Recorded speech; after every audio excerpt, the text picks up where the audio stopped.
여러분 안녕하십니까? 포항 MBC 뉴스투데이입니다. 10월과 함께 비 소식이 자주 이어집니다. 내일부터는 기온도 평년 수준으로 내려가겠는데요. 자세한 날씨 유아경 기상캐스터가 전해드립니다. 10월의 첫날인 오늘부터 비 소식이 이어집니다. 먼저 오늘은 대구와 경북 서부 내륙에 가끔 비가 내리겠는데요. 예상되는 비의 양은 오늘 오후에 5mm 안팎으로 양이 많지는 않겠습니다. 내일은 동풍의 영향으로 경북 북부 동해안과 울릉도 독도에 비가 내리는 곳이 있겠고요. 모레는 대구와 경북에 새벽부터 5에서 40mm의 비가 내릴 전망입니다. 오늘까지는 평년을 웃도는 기온이 이어집니다. 오늘 대구의 아침 기온 16도, 낮에는 27도까지 올라 대부분 지역에서 일교차가 크겠고요. 오늘 비가 그친 뒤 북서쪽에서 찬 공기가 내려와 내일부터 기온이 낮아지겠습니다. 내일 아침 대구의 기온 14도, 모레는 15도 예상되고요. 낮 기온도 내일은 21도에 그치며 평년보다 낮겠습니다. 더불어 내일부터 바람도 강하게 불어 쌀쌀해질 전망입니다. 내일부터 급격한 기온 변화가 예상돼 건강관리 잘 하셔야겠고요. 금요일까지도 비 소식이 잦을 전망입니다. 날씨였습니다. 지역 문화진흥 활성화 사업에 기존에는 정부나 지방자치단체가 민간단체를 지원했습니다. 최근엔 지역 기업도 문화단체와 함께 문화예술 사업을 지원하면서 지역 문화진흥은 물론 상생협력의 효과를 얻고 있습니다. 임재국 기자가 보도합니다. 신라문화원이 주관하는 국가유산 해설사 양성교육입니다. 120명을 대상으로 31주 동안 교육을 하는데 최근에는 지원자가 늘고 인기가 높습니다. 또 다른 단체가 추진하는 국가유산 활용 생생 프로그램에는 청소년들과 외국인들의 참여가 늘었습니다. 경주 고택 활용과 경주역 유물 전시관 체험 행사에도 방문객들이 늘고 있습니다. 지역 문화진흥 활성화 사업들인데 그동안 국가유산청과 지자체가 지원했습니다. 최근에는 지역 기업도 협력 사업에 참여하면서 효과가 커지고 있습니다. 문화유산은 보존 정책인데 이제 활용 정책으로 변화를 주고 있습니다. 이 시점에 국가유산청과 경상북도와 경주시가 하는 프로그램들이 많았는데 이제 기업이 지원됨으로 해서 좀 더 알차고 참가객들의 만족도가 굉장히 높아지고 있습니다. 문화예술 협력 사업을 추진하는 월성원자력본부는 기업의 사회적 책임과 지역 관광 활성화에 도움을 주기 위해 직접 지원했고 사업을 확대하기로 했습니다. 지역 주민의 삶의 질 향상과 그다음에 실질적인 혜택, 지원 혜택을 받을 수 있도록 우리가 교육이나 문화 이런 분야에서 지원함으로써 지속적인 성장 가능성에 대해서 그리고 저희들이 계속해서 운전을 할 수 있도록 지역 문화진흥 활성화 사업에 정부나 지자체는 물론 기업이 참여해 효과가 커지고 있어 지역 상생 협력 방안의 하나로 자리 잡고 있습니다. MBC 뉴스 임재국입니다. 포항시는 이번 달부터 포항사랑 상품권의 1인 연간 구매 한도를 600만 원에서 800만 원으로 조정했습니다. 시는 지역 내 소비 활성화 차원에서 연간 구매 한도를 모두 소진한 시민에게 추가 혜택을 주기 위해 한도를 늘렸으며 내일부터 포항사랑 상품권 170억 원어치를 7% 할인 판매한다고 밝혔습니다. 전국 농민회 총연맹은 성명을 내고 전국적인 벼멸구 피해를 농업재해로 인정하라고 정부에 촉구했습니다. 특히 정부가 벼멸구 피해 벼를 전량 매입한다고 발표했지만 매입 가격에 대한 언급이 없어 대처가 안일하다고 지적했습니다. 전국의 벼멸구 피해 면적은 지난 22일 기준 2만 6천 헥타르로 최근 3년 평균 발생 면적인 1,000에서 3천 헥타르와 비교하면 수십 배에 이릅니다. 낙동강 강정고령 지점에 조류경보 경계가 발령된 지 40일이 넘으면서 역대 최대 발령 일수를 기록했습니다. 이 유역의 물은 지난 8월 말 환경단체와 대학의 공동조사에서 녹조 독소인 마이크로시스틴 농도가 WHO의 물 접촉 활동 권고치를 75배나 넘기도 했는데요. 상황이 심각한데도 환경부는 물환경 정보 시스템을 통해 경계 경보가 한 차례 해지됐다가 다시 발령된 것으로 엉터리로 공개해 물의를 빚고 있습니다. 신병철 기자의 보도입니다. 대구의 식수원인 낙동강 강정고령 지점은 지난 8월 22일 유해 남세균 숫자가 밀리리터당 14만 4,375개로 조류경보 경계가 발령됐습니다. 40일이 지난 어제까지 경계 단계가 해제되지 않았습니다. 역대 최장 경계 발령 일수를 기록한 2022년에 35일을 닷새 넘겼고 언제까지 심각한 상태가 이어질지 알 수 없습니다. 낙동강 네트워크와 부경대학교가 올해 여름 낙동 강물을 조사한 결과 8월 29일 기준 강정고령보 지점의 녹조 독소 마이크로시스틴 농도가 1500ppb를 기록했습니다. 이 농도는 WHO의 물과 접촉할 수 있는 활동 권고치 20ppb의 75배나 높은 수치입니다. 안전한 물을 마시는 것이 대구 시민의 기본 권리가 아니란 말입니까? 녹조독으로 건강이 망쳐지면 누가 책임을 지나요? 낙동강 네트워크가 부경대와 지난 3년 동안 실시한 공동조사에서 쌀과 상추, 배추, 무, 오이, 고추 등에도 녹조 독소가 검출됐습니다. 환경단체들은 낙동강 주변에서 생산되는 농산물이 녹조 독소로부터 안전하지 않다고 주장합니다. 녹조 독소가 에어로졸 형태로 떠다니는 것은 더욱 위험하다고 입을 모으고 있습니다.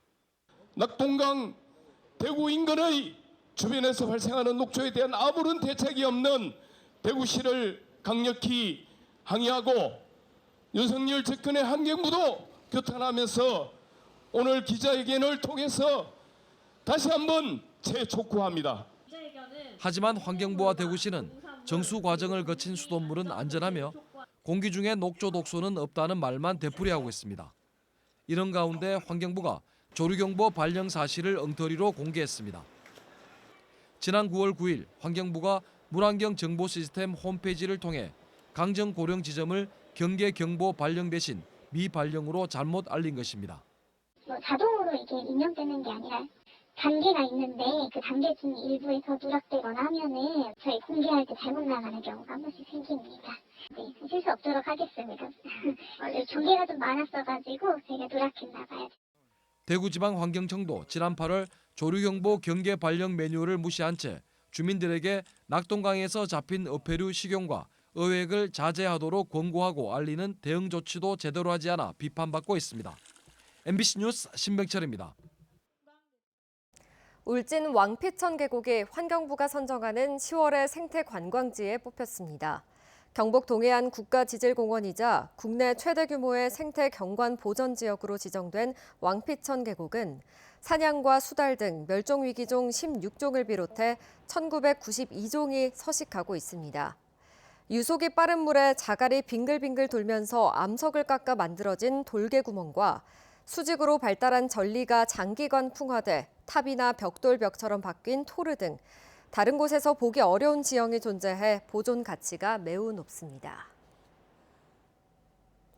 포항 스틸러스가 오늘 오후 7시 포항 스틸야드에서 중국 슈퍼리그 1위팀 상하이 하이강을 상대로 아시아 축구연맹 챔피언스리그 엘리트 2차전을 치릅니다.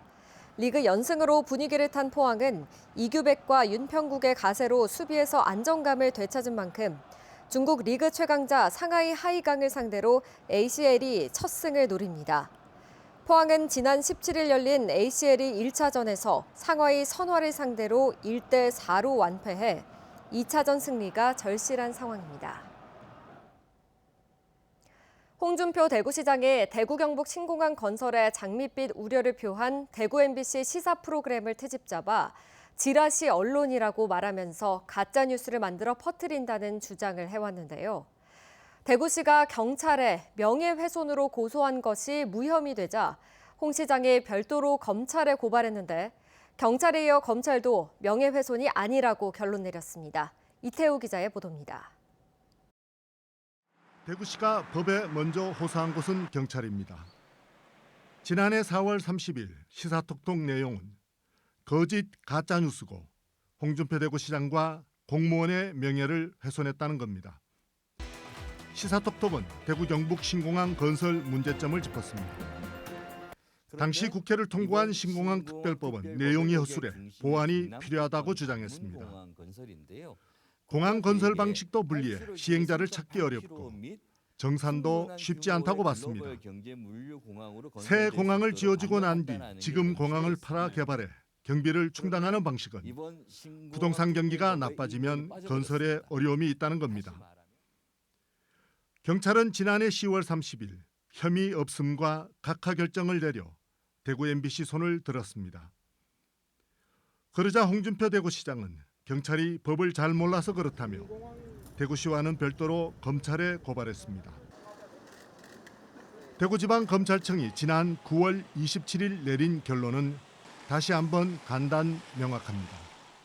홍준표 대구시장과 대구시 공무원을 명예훼손하지 않았다는 겁니다. 홍준표 대구시장은 시사톡톡 방송 이후 대구 MBC를 지라시 언론이라고 비난하고 취재 거부를 발표했습니다.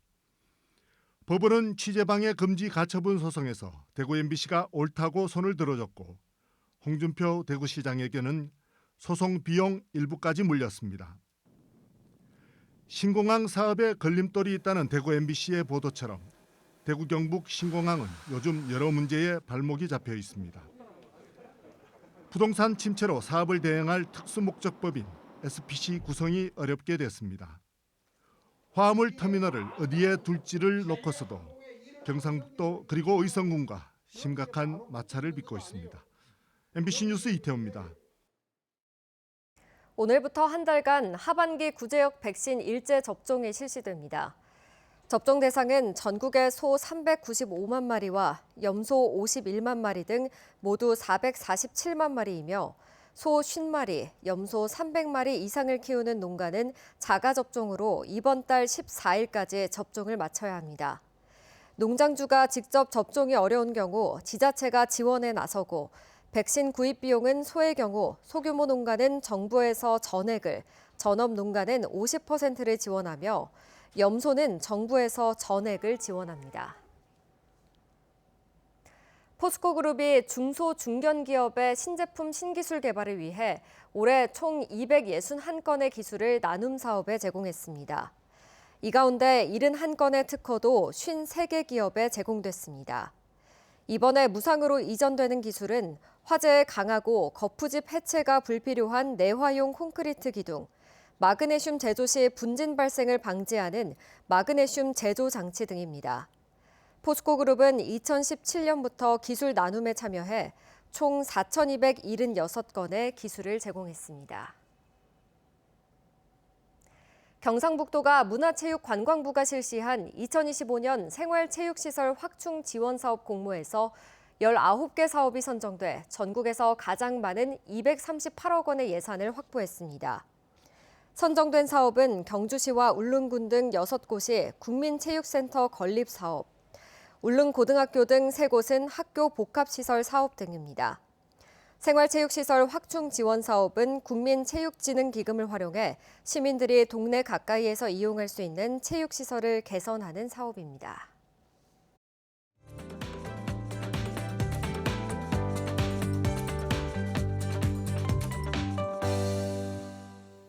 (10월의) 첫날인 오늘부터 비 소식이 이어집니다. 먼저 오늘은 대구와 경북 서부 내륙에 가끔 비가 내리겠는데요. 오늘 오후부터 5mm 안팎으로 비의 양은 많지 않겠습니다. 내일은 동풍의 영향으로 경북 북부 동해안과 울릉도 독도에 비가 지나는 곳이 있겠고요. 모레는 대구와 경북에 새벽부터 5에서 40mm의 비가 내릴 전망입니다. 오늘까지는 평년을 웃도는 기온이 이어집니다. 오늘 대구의 아침 기온 16도, 낮에는 27도까지 올라 대부분 지역에서 일교차가 크겠고요. 오늘 비가 그친 뒤 북서쪽에서 찬 공기가 내려와 내일부터 기온이 낮아지겠습니다. 내일 아침 대구의 기온 14도, 모레는 15도 예상되고요. 낮 기온도 내일은 21도에 그치며 평년보다 낮겠습니다. 더불어 내일부터 바람도 강하게 불어 쌀쌀해질 전망입니다. 위성 영상입니다. 오늘 전국적으로 기압골의 영향을 받다가 중부지방부터 차차 중국 북부지방에서 다가오는 고기압의 영향을 받겠습니다. 자세한 지역별 날씨 보시면 오늘 우리 지역 대체로 흐리겠고요. 오늘 아침까지 200m 미만의 짙은 안개가 끼어 있는 곳이 있어 유의하시기 바랍니다. 미세먼지는 좋음 단계 예상되고요. 바다의 물결은 0.5m에서 최고 1m로 잔잔하게 일겠습니다. 오늘 아침 대구의 기온 16도, 김천은 12도 가리키고 있고요. 낮에는 대구 27도, 김천은 26도까지 올라 일교차가 크겠습니다. 안동의 현재 기온은 13도, 청송은 14도로 출발해서요. 낮에는 안동 25도, 청송은 26도 예상됩니다. 오늘 포항의 아침 기온은 18도, 경주는 16도로 시작해 낮에는 포항 27도, 경주는 28도 전망됩니다. 내일부터 급격한 기온 변화가 예상돼 건강관리 잘 하셔야겠고요. 금요일까지 비 소식도 잦을 전망입니다. 날씨였습니다. 이상으로 포항 MBC 뉴스투데이 마칩니다. 시청해주신 여러분 고맙습니다.